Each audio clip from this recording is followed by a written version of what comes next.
Pink moon, night of the Passover, April 1st. New moon, first day of the month. Jeremiah chapter 10, verse 1 through 2. Hear ye the word which the Lord speaketh unto you, O house of Israel.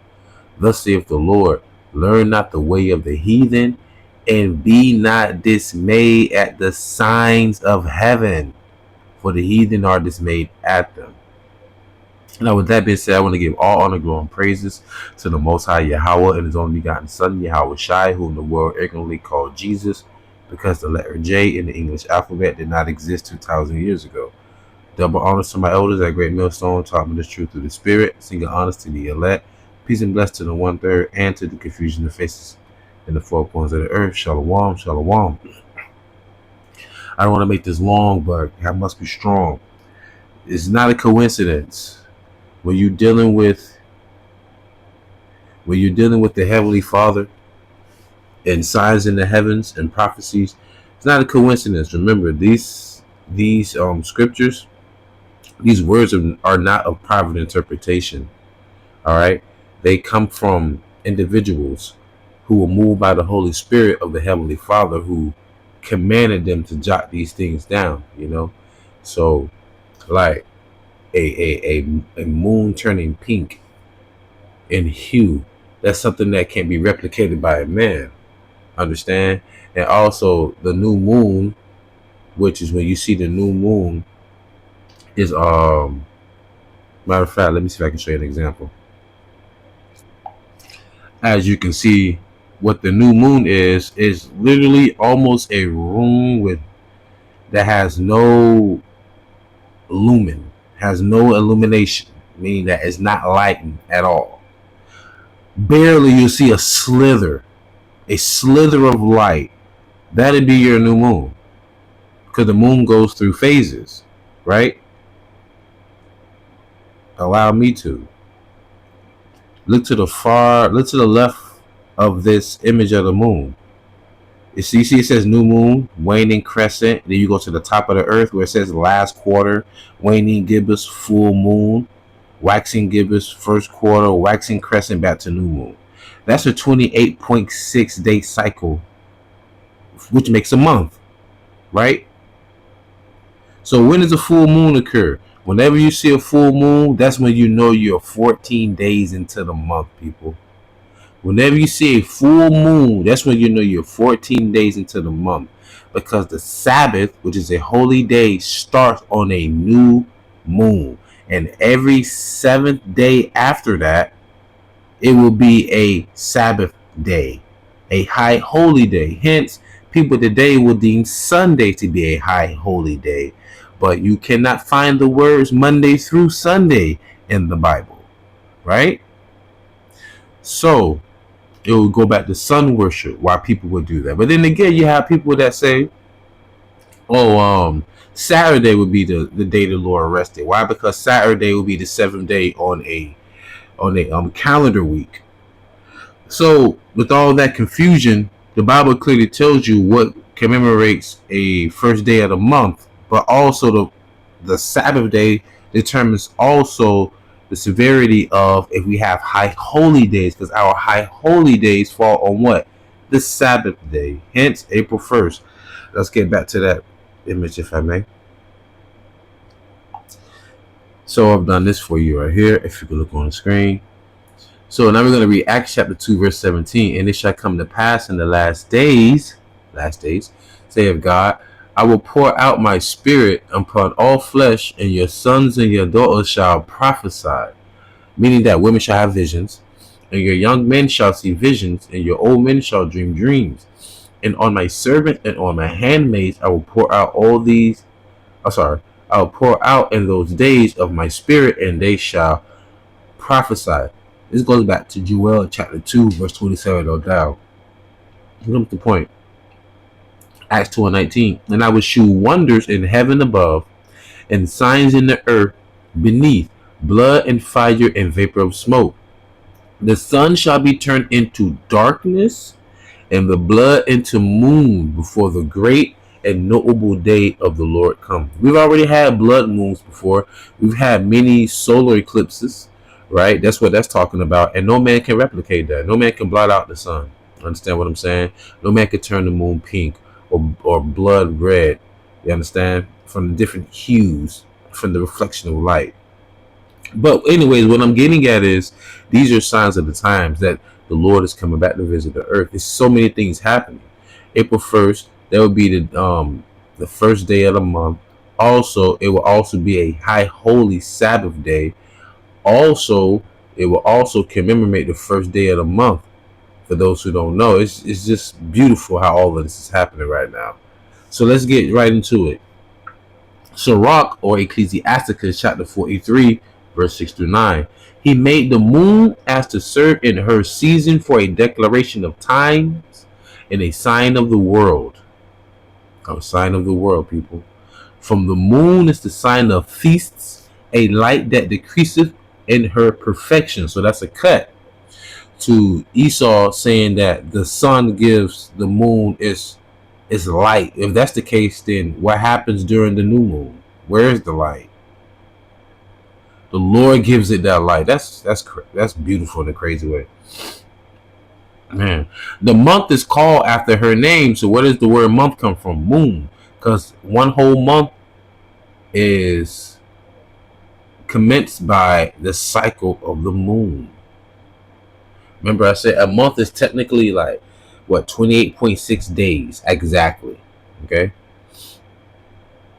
In other words, that's the time it takes for the sun to go through its, not the sun, I apologize, the moon to go through its phases. The month is called after her name, increasing wonderfully in her changing, being an instrument of the armies above, shining in the firmament of heaven. The beauty of heaven, the glory of the stars, an ornament giving light in the highest places of the Lord. But the point is, Sirach, this is out of the Apocrypha, people. Sirach, or Ecclesiasticus chapter 43, verse 6. He made the moon also to serve in her season means time, for a declaration of times and a sign of the world. From the moon is the sign of feasts, a light that decreaseth in her perfection. The month is called after her name. So pretty much the moon will determine the times and also the months as well. Now understand, I'm going to bring out this passage right here. It's going to show to you that the new moon is also appointed for a solemn feast day. This is Psalms 81 verse 3 through 4. Blow up the trumpet in the new moon, in the time appointed, on our solemn feast day. For this was a statute for Israel and a law of the God of Jacob. Now, not every Sabbath is going to be a feast day, but this is commencing in the what? The high holy day that falls on the Sabbath, which would be the Passover. Understand? Now, a quick passage. Well, try to make a quick passage to show you that the new moon determines the first day of the month. All right, this is on 1 Samuel chapter 20, verse 16 through 28. All right, so I'm going to read about 12 verses, so bear with me, but it's going to make the point of determining that the month is determined by the phases of the moon. And the new moon is the first day of any month. Any month. You can be anywhere in the world. All you got to do is look up at the sky, and if you see a new moon, you know it's the first day of the month. You see a full moon, you know you halfway through the month. That's how you can determine the times of the month and the season, so to say, okay? And also, the almanac is how they're able to determine these things. And the almanac was invented, or should I say created, was it Benjamin Banneker, if I'm not mistaken? I'll have to get my book on, matter of fact, I'm going to get my book on black, or quote-unquote Israelite inventors. Now, bear with me. This is the book called Black Pioneers of Science and Invention. All right. I have the book with the green cover with the gentleman holding, look like it's some type of lab tube, something. All right. So I'm going to be reading from page 7. Bear with me, y'all. I want you to hear this. This individual, Benjamin Banneker, is the one who pretty much created the almanac that Esau used to this day to determine the summer solstice, the spring equinox, and all of that. Okay, that's how you even get your leap years. You should have some years where it's not 365 days on the calendar. It'll be 366 days because, like I said, an actual month would be like 28.6 days. Let me start running my mouth. So, anyways, with the Declaration of Independence, the war began. Banneker was so imbued with the spirit he found in Philadelphia that he returned home and planted wheat to feed the Revolutionary Army. He did much to raise food in that whole area for Washington's men who needed it badly. During the war, Andrew Ellicott died and left Banneker some books on astronomy and some scientific instruments, including a telescope. Banneker began to study astronomy in earnest and undertook mathematical calculations relating to the stars and the constellations.